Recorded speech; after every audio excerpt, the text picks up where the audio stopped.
This happened this summer. I was 17.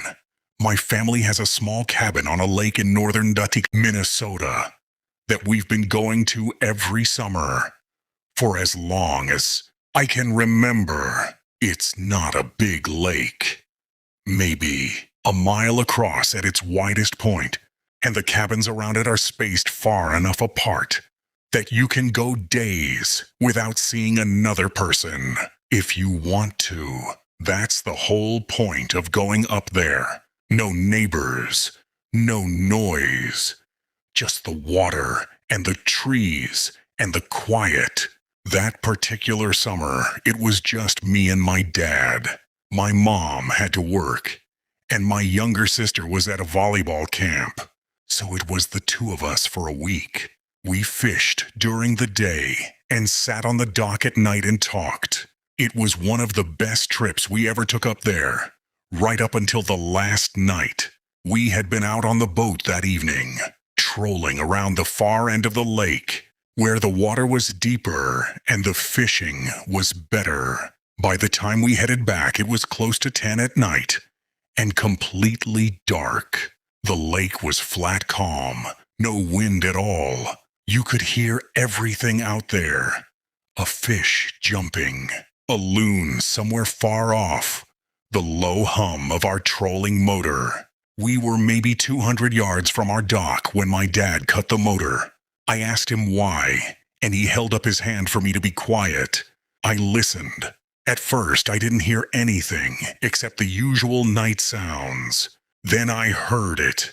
Someone was crying out on the lake. Not screaming, not yelling for help, just crying, soft and steady, somewhere off to our left in the darkness.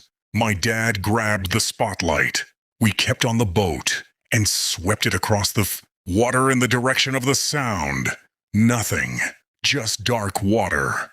He swept it further out, still nothing, but we could still hear it. Whoever it was close enough that we could hear them clearly, but far enough that the spotlight couldn't reach them. My dad called out, asking if anyone was there and if they needed help. The crying stopped immediately. Complete silence. We sat there for probably 2 minutes without moving. Then the crying started again, this time from a completely different direction. Behind us now, toward the center of the lake. My dad swept the spotlight again. Nothing. He called out again. The crying stopped again, then started again from yet another direction. This time closer to the far shore. It kept moving. Every time we swept the light toward it, it stopped. Every time we called out, it stopped, and then started again somewhere else. We did this for maybe 15 minutes. My dad finally said we needed to get to the dock. He started the motor, and we went in. When we got inside the cabin, my dad called the county sheriff to report it. 2 deputies came out within the hour and took a boat out on the lake. They were out there for a long time. When they came back, they said they hadn't found anyone or anything. They said the lake was empty. What I keep thinking about is the way it moved. Not drifting, moving. Each time it stopped and started again, it was in a completely different part of the lake. Whatever was out there was covering distance fast, silently, in complete darkness, on flat, calm water. There was no boat engine, no splashing, just crying that relocated itself faster than anything in the water should have been able to move. My dad never talked about it much after that. We went back to the cabin the next summer and the summer after that, but we never went out on the boat after dark again. Not once. I want to preface this by saying I am not the kind of person who believes in things they can't explain. I'm a nurse. I deal in facts and evidence and observable reality. I'm telling this story not because I have an explanation for it, but because I don't. And that's exactly why it still bothers me 7 years later. I was 29 at the time. A group of 6 of us rented a lake house for a long weekend in late August. It was one of those end-of-summer trips you take before the weather turns. 3 days of swimming and kayaking, and sitting around a fire at night. The lake was a decent-sized one in upstate New York, private enough that there weren't many other houses on it. The first 2 days were perfect. Nothing unusual happened. On the third night around midnight, I couldn't sleep, so I went out and sat on the dock by myself. Everyone else had gone to bed. It was a clear night. Warm. The kind of night where you can see every star. I sat there with my feet over the edge and just listened to the water. Let's take action and embrace inner peace. Achieving inner peace is a personal and unique journey. Here are some general approaches that might be helpful. 1. Meditate regularly. Meditation encourages a clear mind and calm spirit, allowing you to disconnect from worldly concerns and focus on your inner self. 2. Maintain physical health. Regular exercise, a healthy diet, and good sleep habits can significantly improve your mental state. 3. Spend time in nature.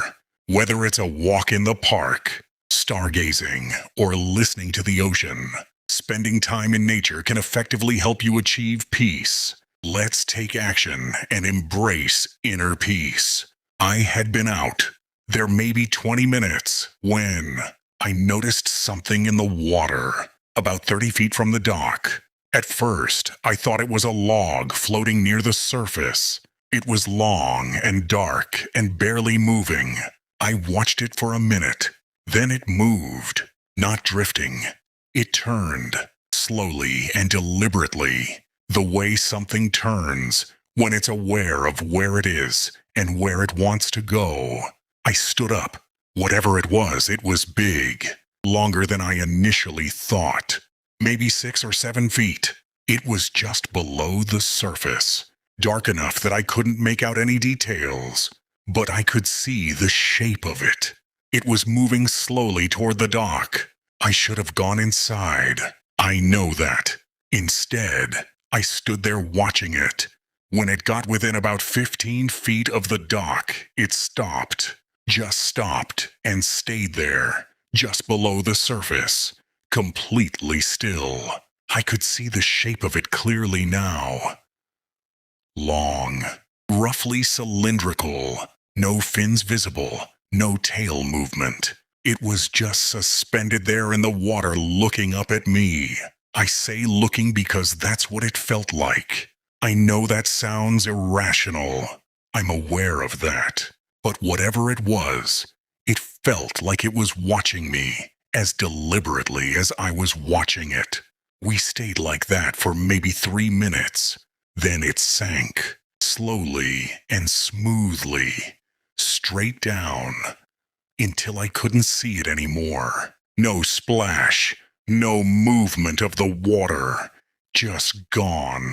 I went inside and woke up my friend Kara, who I trusted most. I told her what I saw. She came out with me, and we stood on the dock for another 30 minutes. Nothing came back. The next morning I asked around about what kind of wildlife lived in that lake. The woman who owned the rental property told me the usual. Bass, pike, some catfish. I described what I saw. The size, the shape, the way it moved. She got quiet for a moment and then said there had been reports over the years of people seeing something large in the deeper part of the lake, but that nobody had ever been able to identify it. She said it like it was a minor footnote, like she'd said it before, and was tired of saying it. I've looked up every large aquatic animal that could reasonably be in an upstate New York lake. Nothing fits what I saw. The size is wrong for any native species. The behavior is wrong. The way it sank. Straight down. Slowly. deliberately, is not how any fish I know of behaves. I don't know what I saw. I know what I saw. Those two things are both true, and I've learned to live with that. This happened 3 years ago when I was 31. I'm an experienced open water swimmer. I've done several long-distance events, lake crossings, that kind of thing. I'm comfortable in open water in a way most people aren't. I say that not to brag, but to establish that what scared me that day was not inexperience or unfamiliarity with what open water swimming feels like. I know exactly what it feels like. What happened that day felt like nothing else. I was training for a lake crossing event and doing a solo swim on a lake I had used for training many times before. It was a Tuesday morning in early September, overcast but calm. The lake was quiet. No boats, no other swimmers. I went in at the public access point on the north end and was swimming toward a buoy I used as a turnaround point about half a mile out.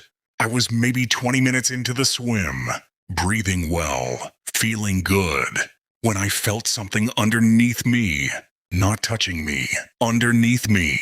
The water temperature changed suddenly and significantly, the way it does when you swim over a thermocline, a layer where cold water sits below warm water. Except I had swum this lake dozens of times, and there was no thermocline at this depth, at this time of year. The cold pocket was localized. It was directly beneath me, and it moved with me for about 4 strokes before it stopped. I treaded water and looked down. The water in this lake had good visibility, maybe 10 or 12 feet on a calm day. I could see maybe 8 feet down clearly. There was nothing there, just water getting darker as it went deeper. I started swimming again. About 3 minutes later, I felt it again. The same localized cold, directly below me, moving with me. I stopped again and looked down.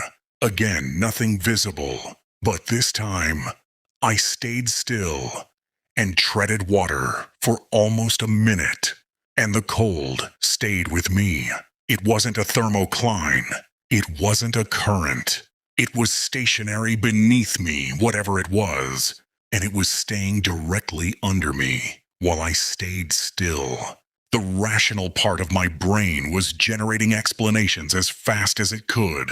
A large fish, a thermal vent, some unusual water movement from the depth. I've thought about all of them since, and none of them fully account for the behavior. The way it tracked me, when I moved and stopped when I stopped. I made a decision that surprised even me in the moment.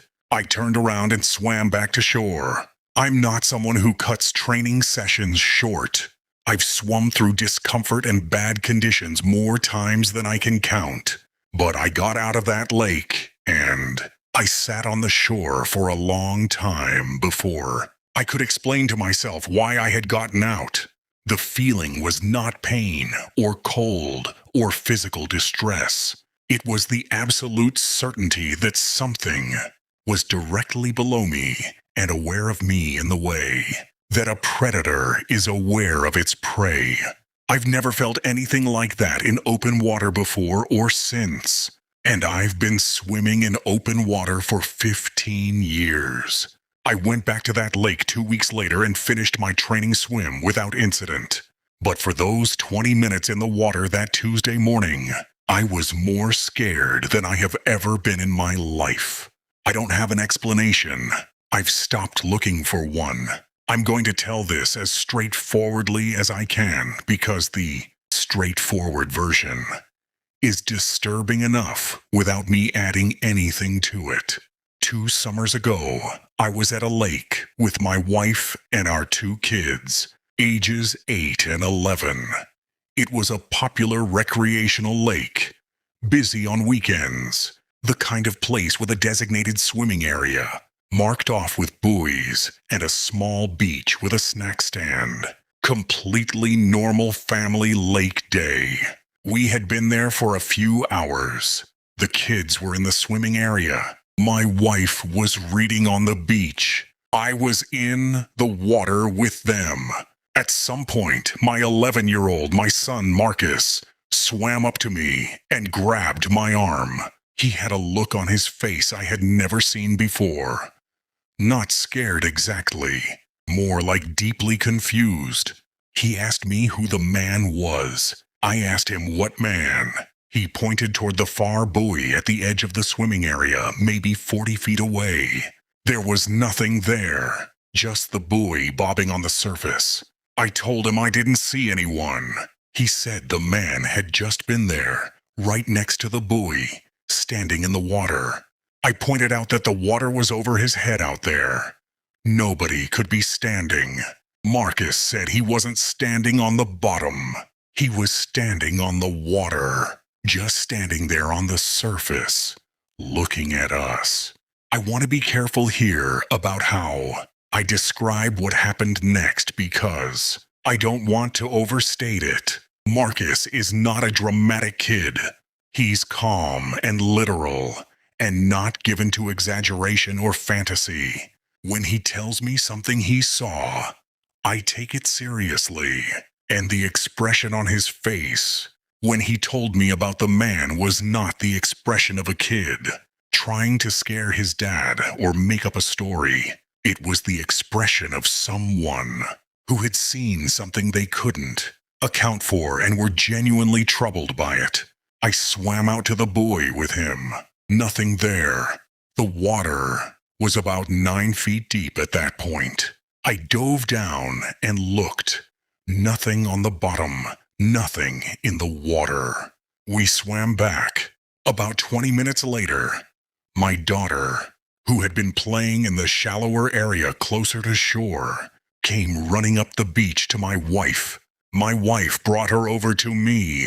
My daughter said there was a man standing in the water near the rope that marked the edge of the swimming area. She said he was just standing there, and he waved at her. She waved back, and then he went under. My daughter is 8. She and Marcus had not spoken to each other between his sighting and hers. They were on opposite sides of the swimming area, both of my children independently, within 20 minutes of each other, reported seeing a man standing upright on the surface of or in the water in the designated swimming area of a busy public lake on a Saturday afternoon. Neither description exactly matched the other in terms of location, but both described a man standing in water that was too deep to stand in, who disappeared into or under the water. We left shortly after. On the drive home, I asked both kids separately to describe what they saw. Marcus said the man was older, wearing dark clothes, and was completely still when he saw him. My daughter said the man smiled at her before he went under. I filed what? I suppose you'd call a report with the lake's management office the following Monday. They were polite and said they would look into it. I never heard back. I don't know what my children saw. I know they saw something. 2 independent witnesses. Same location, same basic description. No communication between them. In any other context that would be considered credible evidence of something. I just don't know what. We haven't been back to that lake.